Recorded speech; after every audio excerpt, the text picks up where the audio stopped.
Olá pessoal, tudo bem com vocês? Bom dia, boa tarde ou boa noite. Espero que vocês estejam bem, com muita saúde e com muita paz.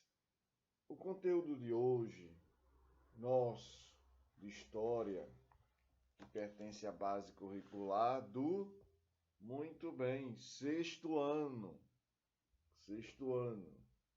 O sexto ano já chegou no conteúdo que fala das civilizações. E para falarmos dessas civilizações, nós temos que estudar Grécia, Egito, Mesopotâmia, fenícios, persas, hebreus, não é verdade? E também, que não poderia faltar, a civilização romana. A civilização romana que de forma brilhante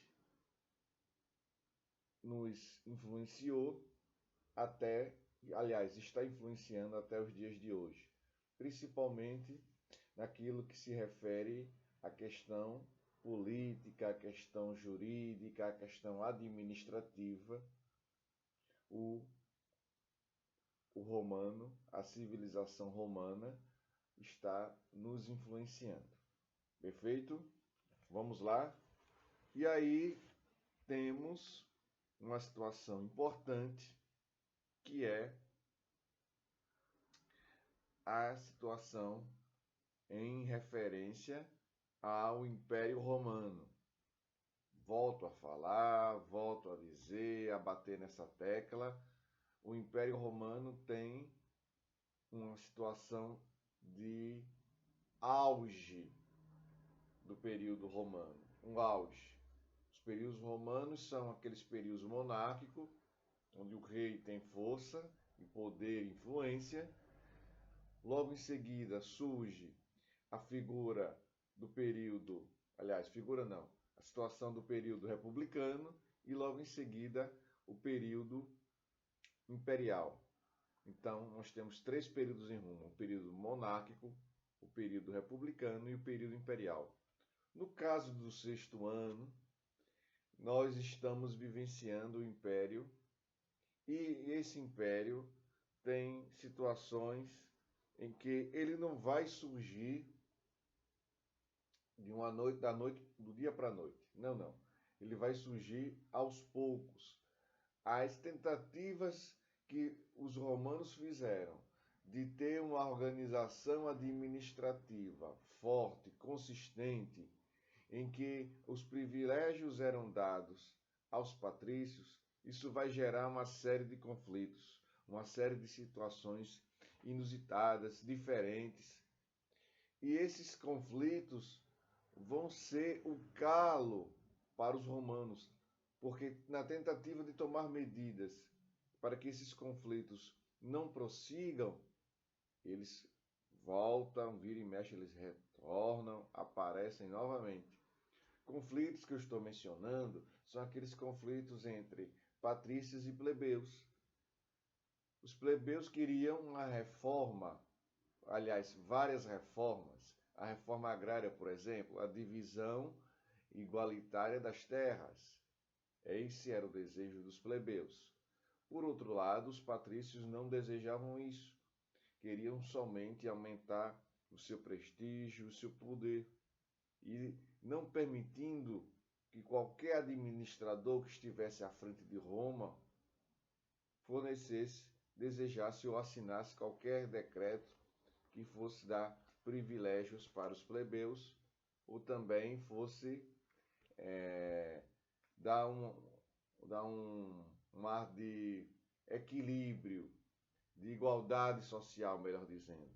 Todas as vezes que quem estivesse no governo tivesse a tentativa de dar igualdade do ponto de vista social, econômico, esse ou essa, sem dúvida, que estivesse no poder, essa não, esse que estivesse no poder em Roma iria sofrer muita pressão.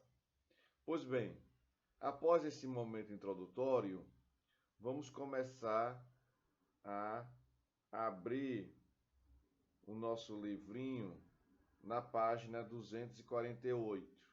Na verdade, olha aqui a página 248. 248 que tem um mapa na cor amarela e na cor laranja. Na cor laranja aqui nós vamos identificar como sendo o território dominado por Roma. Deu para entender? Isso, muito bem. Dominado por Roma. Diz assim a legenda desse mapa. O mapa político do Império Romano, a extensão do território foi uma das justificativas para se estabelecer o sistema imperial. O Senado e o imperador compunham as únicas estruturas políticas do império. O imperador, a quem se atribuía o título Príncipes Senatus, primeiro senador, era a força máxima.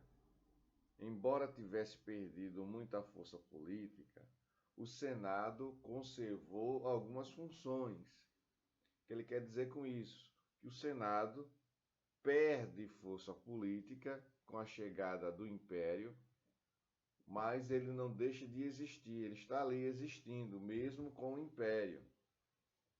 Tá bom? Preste atenção aí, por favor. A força política. O Senado conservou algumas funções, olha aí, preste atenção aí. Ao contrário das assembleias, muito bem, que não mais exerciam um papel decisivo. A Assembleia perdeu sua força, ele está querendo dizer isso.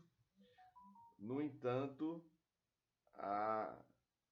as Assembleias perderam força, mas o Senado continua com muita força, continua forte, não é? Com influência muito grande ainda nesse momento. Dentre as responsabilidades, vamos prosseguindo aqui a leitura na página 248. Pegou o livro aí, não vá? Isso. Acompanha aí direitinho, página 248. Muito bem, meu querido, minha querida. Dentre as responsabilidades dos senadores, destacavam-se a elaboração das leis, a orientação ao líder do império e a indicação dos sucessores ao cargo de imperador, que deveria seguir a regra de sucessão familiar. As relações entre imperadores e o Senado foram conturbadas, com várias tentativas de golpe pelos senadores e de limitação de poder destes por parte dos imperadores. O exército. Vamos ver como ficou o exército romano agora. Ele vai ganhar força, prestígio. Observe aí. A formação do exército romano, ainda no período republicano, tinha a função específica de estabelecer as defesas do território. Essa situação mudou após a vitória dos romanos nas guerras púnicas, quando houve a consolidação da expansão territorial e marítima, o aumento, e ali, além desse aumento territorial, se consolidou, não correndo mais riscos. Deu para entender? Essa situação mudou após a vitória dos romanos nas guerras púnicas, quando houve a consolidação da expansão territorial e marítima. Com um território gigantesco, o exército romano começou a se organizar em legiões, destinadas para atuar em todas as regiões consideradas importantes para os romanos. Legiões é um item que está aqui no link do nosso livro. Diz assim: as legiões foram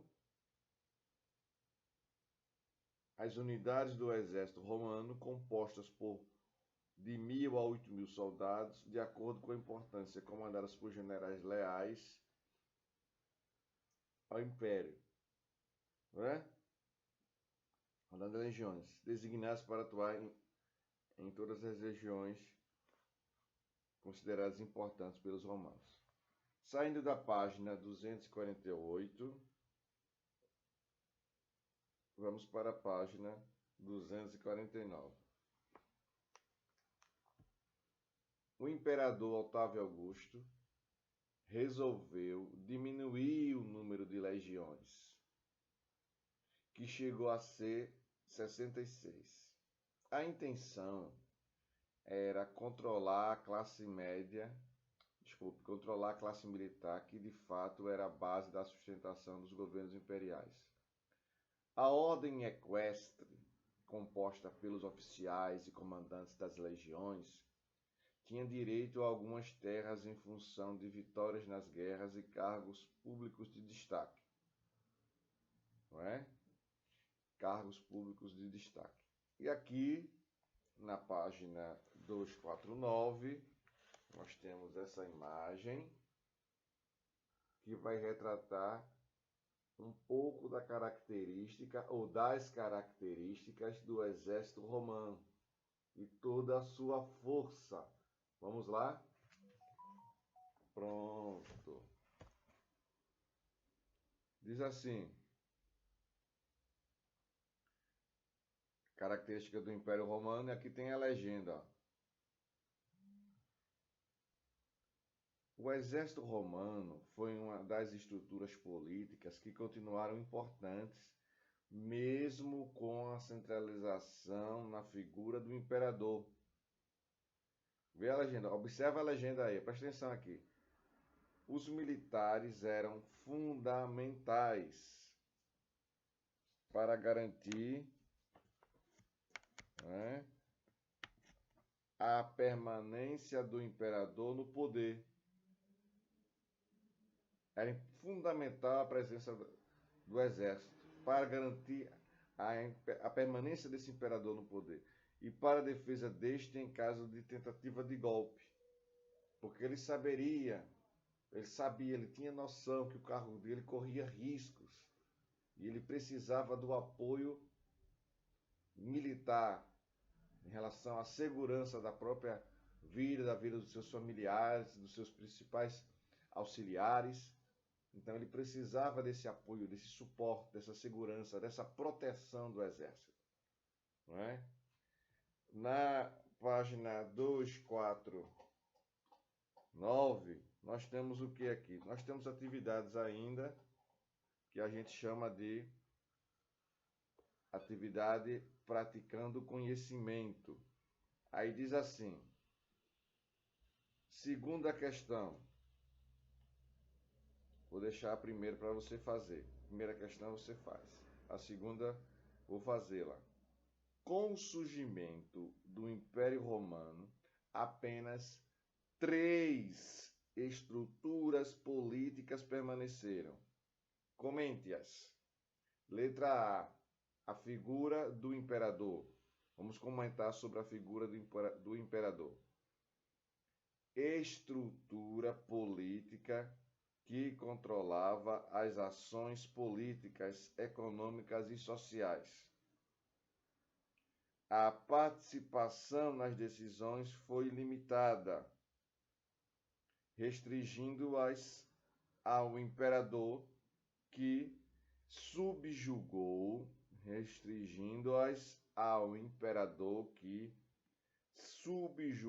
outros órgãos políticos, como o Senado e o Exército.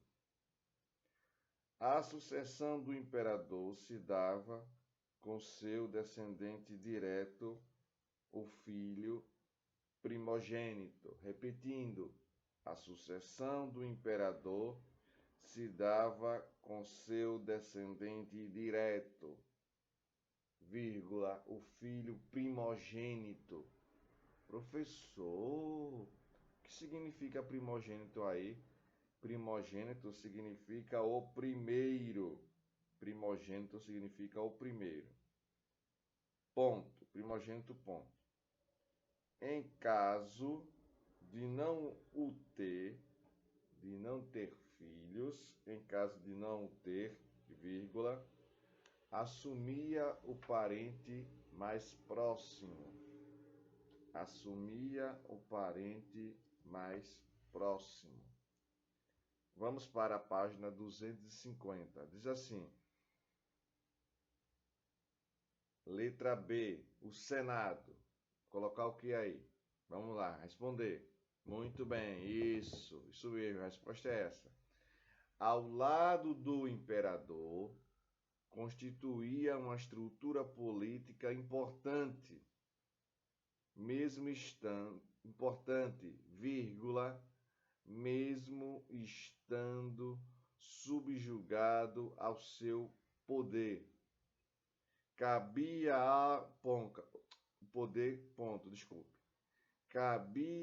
aos senadores elaborar leis,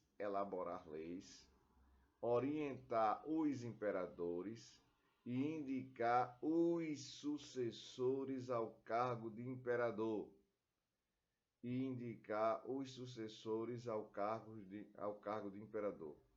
Caso não se seguisse a regra de sucessão familiar.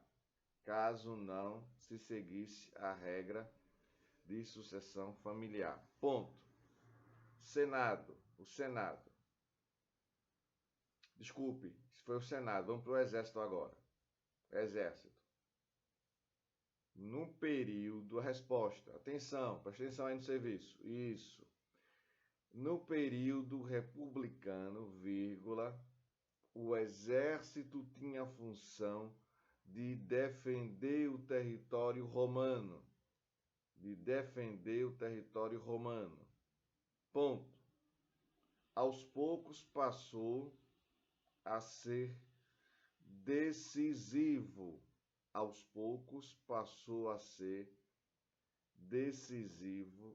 No processo de expansão territorial e marítima.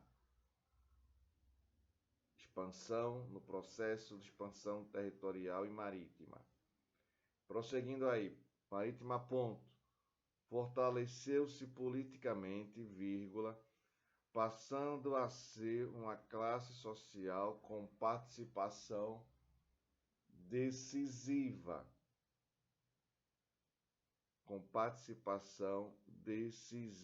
Ponto. Tá bom? Terceiro, por que os imperadores enfraqueceram o poder político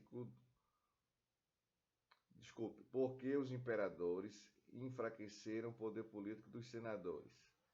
A resposta: para uma maior centralização de poderes, vírgula, os imperadores teriam de evitar o fortalecimento de qualquer outra instituição política.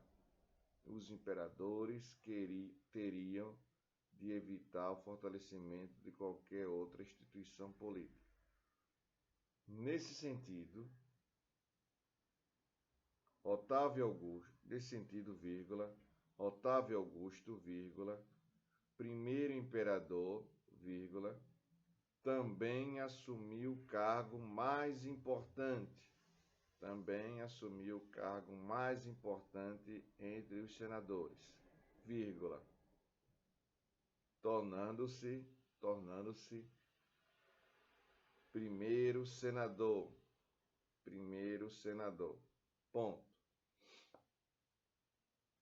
Ainda na página 250 tem um subtítulo que diz assim: do governo de Otávio Augusto ao Alto Império Romano. Vamos lá? Isso, muito bem. O Império Romano foi dividido em 3 fases. A primeira, 250, acompanha aí a leitura. Isso, meu querido, isso, muito bem, minha querida. A primeira corresponde à chegada de Otávio Augusto ao poder, vírgula, período em que o Império atingiu seu auge, chegando a ter grande desenvolvimento econômico e social. Ponto. A segunda fase se iniciou após a morte de Otávio, que ficou conhecida como Alto Império.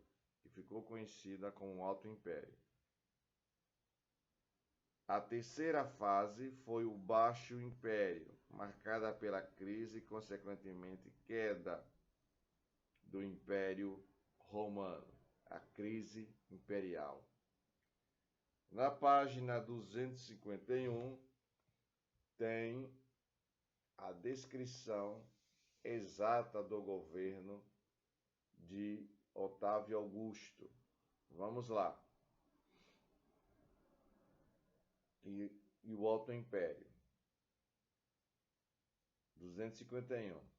Após a consolidação de seu poder, Otávio pressionou o Senado para que fosse estabelecido um sistema de império e que ele fosse o primeiro imperador. Então ele pressionou o Senado para que o Senado obedecesse, para que o Senado o apoiasse na sua decisão. Com isso, vamos prosseguindo aqui a leitura reflexiva. Isso, muito bem. Foram concedidos ao imperador alguns títulos políticos. Augusto atribuía a ele o status de figura divinizada. Depois, príncipe e senatus assumia o poder como principal representante do Senado, tendo, inclusive, que presidir as reuniões. Outro título que ele recebeu, Pontífices Máximos, ou sacerdote supremo, dava todo o controle das práticas religiosas ao imperador. Em Roma, Tribunato Vitalício da Plebe. Agora aí, ó, quando dá o título a ele de Tribunal Máximos, Tribunato Vitalício da Plebe, significa aí que a plebe ganha prestígio, ganha força. Quem está acompanhando as aulas está entendendo o que eu estou querendo dizer. A plebe não tinha prestígio nenhum, mas agora vai ter. Agora vai ter prestígio, vai ter força. E os patrícios vão perder um pouco da sua força, que enfraquecia de vez a participação do povo no império, né? E a pátria patri, o pai da pátria, ou seja, aquele que deve zelar e proteger Roma e seu povo, né? Então, essa tentativa de colocar ele como tribuno vitalício da plebe vai ser uma tentativa que ele possa olhar a plebe de uma forma diferente. No início até olha, mas depois ele vai desprezar. Otávio Augusto abalou o poder político dos senadores, do exército e da própria população romana. Prosseguindo a leitura aí. Seu governo, embora bastante centralizador, trouxe uma série de reformas que contribuíram para ampliar sua popularidade. Isso foi importante para acalmar o povo, principalmente os plebeus, que não tinham mais participação nas decisões. Esse governo desviava a atenção dos romanos, estimulando lutas de gladiadores, com distribuição de pão e às vezes vinho e outros eventos, na tentativa de encobrir os problemas sociais vividos em Roma. Essa política ficou conhecida como política do pão e circo. Tá bem, pessoal? Vou parando por aqui. Um forte abraço. Tchau para vocês e até a próxima. Tchau, pessoal.